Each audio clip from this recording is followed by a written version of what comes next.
এই দেশের সংবিধানে একটি আইন থাকতে হবে যেখানে শরীয়ত বিরোধী কোনো কর্মকাণ্ড গ্রহণ করা হবে না। প্রথমত এই জাতীয় সঙ্গীত বাতিল করতে হবে। দ্বিতীয়ত শিক্ষা সিলেবাস পরিবর্তন করতে হবে। শিক্ষা ব্যবস্থাপনা পরিবর্তন করতে হবে। বর্তমান যারা সরকার হচ্ছেন তাদেরকেও বলতে চাই, এখন করণীয় 1 নম্বর করণীয় হচ্ছে এদেশের জাতীয় সঙ্গীত বাতিল করতে হবে। জাতীয় সঙ্গীতে ঠাকুর যতবার বলেছে ওমা তোমার আকাশ তোমার বাতাস, ততবার ঠাকুর কালিমাকে বলেছে ও কালিমা তোমার আকাশ তোমার বাতাস। আমি 32 বছর থেকে বলে আসছি, কালিমার বাপের আকাশ, আকাশ আল্লাহ, জমি আল্লাহ, বাতাস আল্লাহ। কখনো মুসলমানের সন্তানের মধ্যে এই সঙ্গীত বের হতে পারে না, অসম্ভব। প্রথমত এই জাতীয় সঙ্গীত বাতিল করতে হবে। দ্বিতীয়ত শিক্ষা সিলেবাস পরিবর্তন করতে হবে। শিক্ষা ব্যবস্থাপনা পরিবর্তন করতে হবে। সম্মানিত দিনী ভাই বোন, যেটা আরো আমি বলেছি, এই দেশে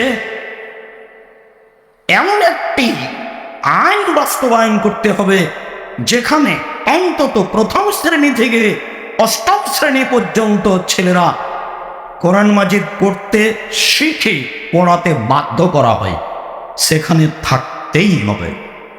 সম্মানিত দিনী ভাই বোন, আমি কথাও বলেছি, এই দেশের সংবিধানে একটি আইন থাকতে হবে যেখানে শরীয়ত বিরোধী কোনো কর্মকাণ্ড গ্রহণ করা হবে না।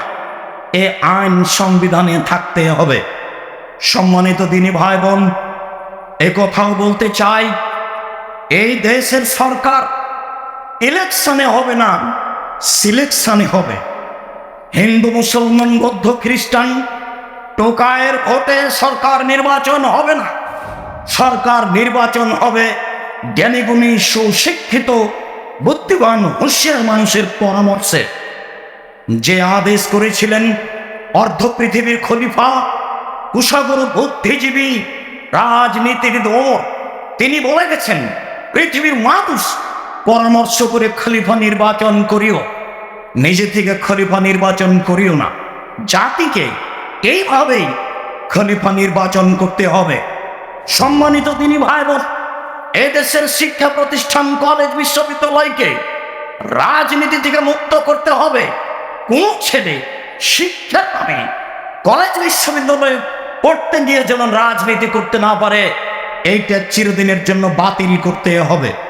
সম্মানিত দিনী ভাই বোন, আরো বলতে চাচ্ছি, এই দেশে যত স্বাধীনতার দোহাই দিয়ে মূর্তি ভাস্কর্য বানানো হয়েছে তাকে ভেঙে চৌচির করতে হবে।